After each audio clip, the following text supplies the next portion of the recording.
ಸಚಿವ ಸ್ಥಾನಕ್ಕಾಗಿ ಕಾಂಗ್ರೆಸ್ನ ಶಾಸಕರು ಇದೀಗ ರಾಹುಲ್ ಗಾಂಧಿ ಅವರ ಮೊರೆ ಹೋಗಿದ್ದಾರೆ. ಅದರಲ್ಲೂ ಮೊದಲ ಬಾರಿಗೆ ಆಯ್ಕೆಯಾದವರಿಗೆ ಮಂತ್ರಿಗಿರಿಯನ್ನ ಕೊಡಿ ಅಂತೇಳಿ ಪತ್ರವನ್ನ ಬರೆದಿದ್ದಾರೆ. ಹೊಸದಾಗಿ ಇದೇ ಮೊದಲ ಬಾರಿಗೆ ಆಯ್ಕೆಯಾದಂತಹ 31 ಶಾಸಕರು ರಾಹುಲ್ ಗಾಂಧಿ ಅವರಿಗೆ 31 ಶಾಸಕರು ಕಾಂಗ್ರೆಸ್ನ ಶಾಸಕರು ಪತ್ರವನ್ನು ಬರೆದಿದ್ದಾರೆ.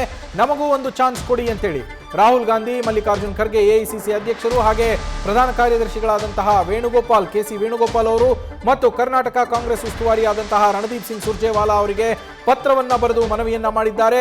ಈ ಪತ್ರದ ಪ್ರತಿಯನ್ನ ಸಿಎಂ ಸಿದ್ದರಾಮಯ್ಯನವರಿಗೂ ಹಾಗೆ ಡಿಸಿಎಂ ಡಿಕೆ ಶಿವಕುಮಾರ್ ಅವರಿಗೂ ಕೂಡ ಶಾಸಕರು ಬರೆದಿರುವಂತದ್ದು. ಒಟ್ಟು 31 ಶಾಸಕರು ಈ ಪತ್ರದಲ್ಲಿ ಸಹಿ ಮಾಡಿದ್ದಾರೆ. ಸದ್ಯ ಈ ಪತ್ರ ವೈರಲ್ ಆಗ್ತಾ ಇದೆ, ಹೊಸ ಹಲ್ಚಲನ್ನ ಕೂಡ ಸೃಷ್ಟಿಸಿದೆ.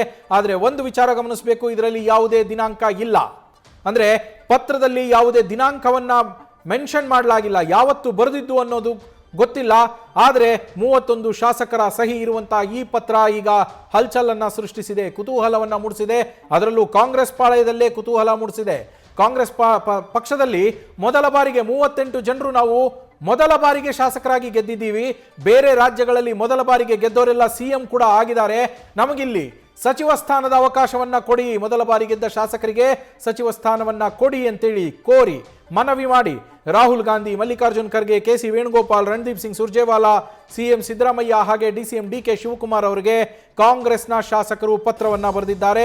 ಒಟ್ಟಾರೆಯಾಗಿ 31 ಶಾಸಕರು 38 ಶಾಸಕರು ಕಾಂಗ್ರೆಸ್ನಿಂದ ಮೊದಲ ಬಾರಿಗೆ ಸ್ಪರ್ಧಿಸಿ ಗೆದ್ದಿದ್ದೀವಿ ಅಂತೇಳಿ ನಮಗೆ ಅವಕಾಶವನ್ನ ಕೊಡಿ ಅಂತ 31 ಶಾಸಕರು ಪತ್ರ ಬರೆದಿರುವಂಥದ್ದು. ನಮ್ಮ ಪೊಲಿಟಿಕಲ್ ಕರೆಸ್ಪಾಂಡೆಂಟ್ ಹರೀಶ್ ಫೋನ್ನಲ್ಲಿ ಕನೆಕ್ಟ್ ಆಗಿದ್ದಾರೆ. ಹರೀಶ್, 31 ಶಾಸಕರು ನಮಗೆ ಸಚಿವ ಸ್ಥಾನವನ್ನ ಕೊಡಿ ಅಂತೇಳಿ ಪತ್ರ ಬರೆದಿರುವಂಥದ್ದು. ಮತ್ತೊಂದು ಕಡೆಗೆ ನಾಯಕತ್ವ ಗೊಂದಲ ಇನ್ನೂ ಬಗೆಹರಿದಿಲ್ಲ. ಅದರ ಟೆನ್ಷನ್ ನಲ್ಲಿರುವಂತಹ ಹೈಕಮಾಂಡ್ ಇದೀಗ ಮತ್ತೆ ದೆಹಲಿಗೆ ಹೋಗೋದಕ್ಕೆ ಡಿಕೆ ಶಿವಕುಮಾರ್ ಅವರೇ ಸಿದ್ಧತೆಯನ್ನ ನಡೆಸಿದ್ದಾರೆ. ಇಂತಹ ಸಂದರ್ಭದಲ್ಲಿ ಶಾಸಕರಿಂದ ಬಂದಿರುವಂತಹ ಈ ಬೇಡಿಕೆ ಹೈಕಮಾಂಡ್ಗೆ ಹೊಸ ತಲೆನೋವಾಗಿ ಪರಿಣಮಿಸೋದಿಲ್ವಾ? ನವೀನ್, ಬಹಳ ಮುಖ್ಯವಾಗಿರೋದು ರಾಜ್ಯದ ಕಾಂಗ್ರೆಸ್ನಲ್ಲಿ ನಾಯಕತ್ವ ತಿಕ್ಕಾಟದ ಬೆನ್ನಲ್ಲೇ ಇದೀಗ ಹೊಸದಾಗಿ ಕೂಡ ಸಚಿವ ಸಂಪುಟಕ್ಕೆ ಸೇರಿಸಿಕೊಳ್ಬೇಕು ಅನ್ನುವಂತ ಒತ್ತಾಯವನ್ನ ನೂತನ ಶಾಸಕರು ಮಾಡಿರುವಂತದ್ದು ಒಂದು ರೀತಿ ಪಕ್ಷದಲ್ಲಿ ಕೂಡ ಹೈಕಮಾಂಡ್ಗೆ ತಲೆನೋವಾಗಿ ಪರಿಣಮಿಸಿದೆ. 31 ಜನ ಹೊಸ ಶಾಸಕರು ನಮಗೆ ಸಚಿವ ಸ್ಥಾನ ಕೊಡಬೇಕು ಅನ್ನುವಂತ ನಿಟ್ಟಿನಲ್ಲಿ ಲೋಕಸಭೆ ಪ್ರತಿಪಕ್ಷ ನಾಯಕ ರಾಹುಲ್ ಗಾಂಧಿ ಆಗಿರ್ಬೋದು, ಎಐಸಿಸಿ ಅಧ್ಯಕ್ಷ Mallikarjuna Kharge, CM Siddaramaiah, DCM DK Shivakumar, AICC ಪ್ರಧಾನ ಕಾರ್ಯದರ್ಶಿ ಕೆಸಿ ವೇಣುಗೋಪಾಲ್ ಮತ್ತೆ ಸುರ್ಜೇವಾಲಾಗೆ ನೇರವಾಗಿ ಪತ್ರವನ್ನು ಬರೆದಿದ್ದಾರೆ. ನಾವು ಹೊಸದಾಗಿದ್ದಂಥವರು ಸಿಎಂ ಆಗಿರುವಂತಹ ನಿದರ್ಶನ ಇದಾವೆ, ಸಚಿವರು ಕೂಡ ಆಗಿದ್ದಾರೆ. ಹಾಗಾಗಿ ನಾವು ಹೊಸದಾಗಿದ್ದಿದ್ವಿ, ನಮಗೆ ಸಚಿವ ಸ್ಥಾನದ ಅವಕಾಶವನ್ನ ಕೊಡಬೇಕು ಅನ್ನುವಂತ ಬಿಗಿಪಟ್ಟ ನೀಡಿದ್ದಾರೆ. ಅದರಲ್ಲಿ ಇಕ್ಬಾಲ್ ಹುಸೇನ್ ಆಗಿರ್ಬೋದು ಮತ್ತು ಮಂತರಗೌಡ ಸೇರಿದಂತೆ 31 ಜನ ಈ ಒಂದು ಸಹಿ ಹಾಕಿರುವಂತ ಒಂದು ಪತ್ರ ಈಗ ವೈರಲ್ ಆಗ್ತಾ ಇದೆ. ಇವರು ಪ್ರಮುಖವಾಗಿ ಪ್ರಸ್ತಾಪ ಮಾಡ್ತಾ ಇರುವಂತದ್ದು, ನಮ್ಗೊಂದು ಅವಕಾಶ ಕೊಡಿ. ಈಗಾಗಲೇ ಕೂಡ 2.5 ವರ್ಷ ಆದ್ರೂ ಕೂಡ ಇನ್ನು ಸಚಿವ ಸ್ಥಾನವನ್ನು ಬದಲಾವಣೆ ಮಾಡಕ್ಕಾಗಿಲ್ಲ, ಸಂಪುಟ ಪುನರಚನೆ ಆಗಿಲ್ಲ. ಹಾಗಾಗಿ ನಮ್ಗೊಂದು ಅವಕಾಶ ಕೊಡಬೇಕು ಅನ್ನುವಂತ ಬಿಗಿಪಟ್ಟಣ ಈಗ ನೂತನ ಶಾಸಕರು ಕೂಡ ವ್ಯಕ್ತಪಡ್ತಾ ಇರುವಂತದ್ದು. ಹಾಗಾಗಿ ಒಂದ್ ಕಡೆ ನಾಯಕತ್ವ ಗೊಂದಲ ಅನ್ನುವಂತ ವಿಚಾರ ಮುಂದೆ ಇರುವಂತದ್ದು, ಇದು ಮಗದೊಂದ್ ಕಡೆ ಸಚಿವ ಸಂಪುಟ ಪುನರಚನೆ ಆಗಿರುವಂತ ಒತ್ತಾಯದ ಬೆನ್ನಲ್ಲೇ ಈಗ ನೂತನ ಶಾಸಕರು ತಮಗೆ ಸಚಿವ ಸ್ಥಾನ ಕೊಡಬೇಕು ಅನ್ನುವಂತ ಪತ್ರವನ್ನು ಬರೆದು ಬಿಗಿಪಟ್ಟ ನೀಡಿರುವಂತದ್ದು ಒಂದಷ್ಟು ಗೊಂದಲ ಜೊತೆಗೆ. ಹರೀಶ್, ಶಾಸಕರು ಪತ್ರವನ್ನ ಬರೆದಿರೋದೇನೋ ಓಕೆ, ಆದ್ರೆ ಬಜೆಟ್ ಅಧಿವೇಶನ ಮುಗಿದ ನಂತರ ಸಚಿವ ಸಂಪುಟ ವಿಸ್ತರಣೆ ಅಥವಾ ಪುನರ್ರಚನೆ ಆಗುವ ಸಾಧ್ಯತೆ ಏನಾದ್ರೂ ಇದೆಯಾ?